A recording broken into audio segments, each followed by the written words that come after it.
ஒரு வேலை சோத்துக்காக என்னென்ன வேலை வாங்கலா போற ஜப்பான் மூஞ்சி. இந்தா இந்தா இந்தா இந்தா. என்னைய பார்த்தா ஊரே அலருது. நீ நானா இடுப்புல மாரி சொல்ற. பேசாம போட்டு தள்ளிட்டு போயிடலாமா? டெய்லிக்கு போனா 3 வேளை சாப்பாடு எதுவும் போடுவாங்க. எங்க அம்மா அப்பவே சொல்லிச்சு. நான் தான் இந்த செவுத்த போன பின்னாடி வந்துட்டேன். இவன் என்ன செவுத்துல படமா மாட்டா மூட மாட்டா போல. டாய் ஜாங்கிரி முக்கா ஒரு ஜோக் சொல்லிட்டானா? சொல்லு ஜோக் சொல்லிட்டேன். ஏம்மா ஒளிதா டேய் ஒளிதா டேய். இனிமே ஜோக்கு கேட்கணும் இந்த பக்கம் வந்த. சரி நான் ஒரு கேள்வி கேட்கவா? ஒரு பொண்ணோட ரூம்ல நீ தனியா இருந்தா என்ன பண்ணுவ? கொஞ்சம் வெளியே இருங்களேன்.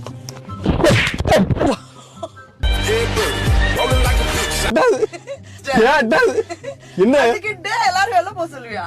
நீ என்ன கேட்ட? ஒரு பொண்ணோட தனியா தான் என்ன பண்ணு கேட்டா தானே? ஆமா அதான் இந்த மாதிரிலாம் கேப்பியா? அதாவது இது மாதிரி எனக்கு வந்து ஸ்கூல் படிக்கும் போது காலேஜ்ல இருந்து இந்த தியரியா பதில் சொல்றதை விட இந்த பிராக்டிக்கலா இம்ப்ளிமெண்ட் பண்ணி பதில் சொல்றது பிடிக்கும். அதனால அப்படி தனியா விட்டா மட்டும் நீ கிழிச்சிருவ. டேய் ஒசுகுடுமே பசிக்குதே சப்பாத்தி கொடு. எவ்வளோண்டு பிக்கிட்டு பத்தியா? குடு குடு குடுமா இல்ல குடு ஒண்ணு கொஞ்சம் குடு. பாரு மறுபடியும் அம்மா துண்டு பிக்குது. இப்படிலாம் கேட்டா இதுகிட்ட வேலைக்கு ஆகாது.